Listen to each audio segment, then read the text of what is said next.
Hello, I'm Anita with Heinz Brothers, and I'm here to talk about some tips and tricks for repotting your houseplants. So first of all, how do you know if your houseplant needs a new home? You're going to want to take a look at it. If you notice the roots are swirling around the top of the pot, coming out the holes, busting into the sides a little bit, it's definitely pot bound and it's looking for a new home. Another thing you'll want to pay attention to is the soil. When you water your plant, does the water just rush right through or slide over the top? That means your soils become hydrophobic. This can happen after salt builds up, mineral builds up in the soil, and your plant's unable to get the things it wants. So you definitely want to repot a hydrophobic soil plant. The third thing that you want to pay attention to is how the health of the plant is going. If you've had it for like a year or two and you've noticed it hasn't done anything, it's not growing, not putting out any new growth, then it most likely needs a fresh environment. Now that we've talked about the reasons why you would like to repot your houseplant, here are some of the tips for choosing the right container when you do so. You'll want to make sure you choose a pot that is only 1 to 2 inches larger than the one it's already in. If you leave it too large, you'll leave too much room around the roots and the water will stay there and you'll invite disease.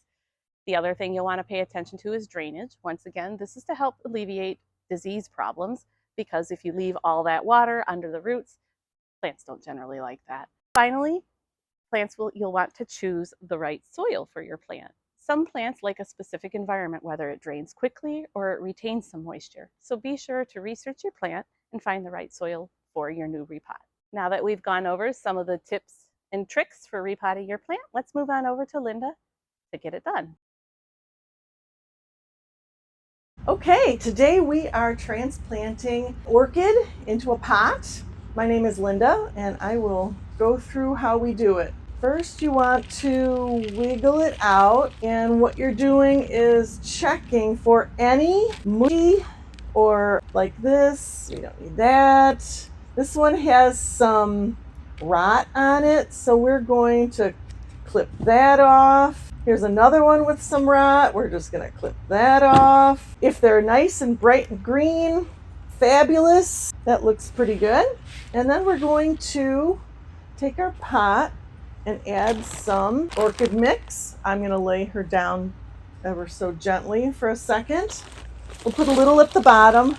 Now we use orchid mix because orchids are an epiphyte, which means they grow in the crotches of trees, and don't want to put it in soil because that's not where they live in nature. So we are going to, maybe here we could take a little bit more off. And don't worry about taking off too much, because if it's black or dried out, it's not doing the plant any good anyway. And I am going to put the soil, the orchid medium, around. Now, they like tight feet, so they like to feel nice and secure in the pot, because in nature they're hanging onto a tree, so they want to feel good about it. And you can take your time putting in a little bit at a time.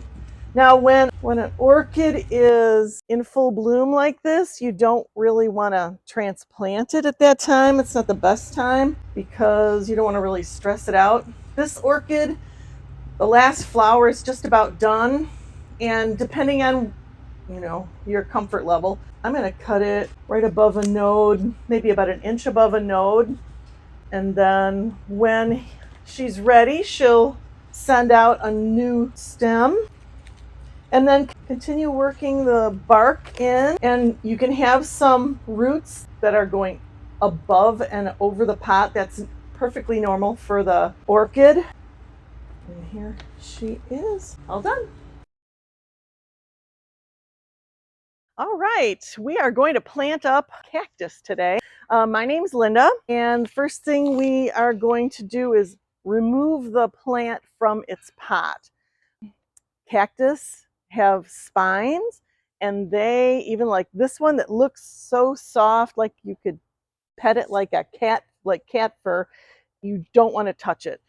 If you wear regular gloves, the spines are going to go right through fabric. So what you want to do is either get newspaper or magazine, or I just have copy paper here. And we're going to use it like an oven mitt. And you're going to grasp the cactus. And then we're going to give the pot a little squeeze and a twist and add a little bit of cactus soil. Now you don't want to use regular soil. Cactus soil has a little bit more sand in it so that it's a little more porous, because what we don't want is the soil to hold on to moisture.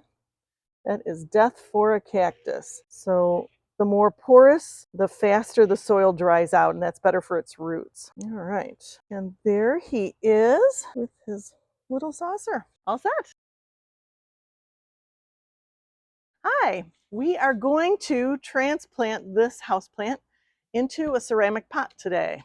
Very easy to do. Do not be afraid. All right, we're going to start with some high quality soil. And we always make sure our pot has a hole in the bottom for drainage. No need for rocks at the bottom of your pot. So I've got some in there. And then we're gonna squeeze your pot a little bit. Not too friendly, but you know, enough so that it slides out nicely. And then you wanna put soil all the way around because you don't want to have any roots that are exposed. Keep it in the center. Now this soil has a lot of organic material in it, and the plant is just going to love it. And there you have it. If you like the content that we're giving you, be sure to like and subscribe, and we'd love to see you back next time.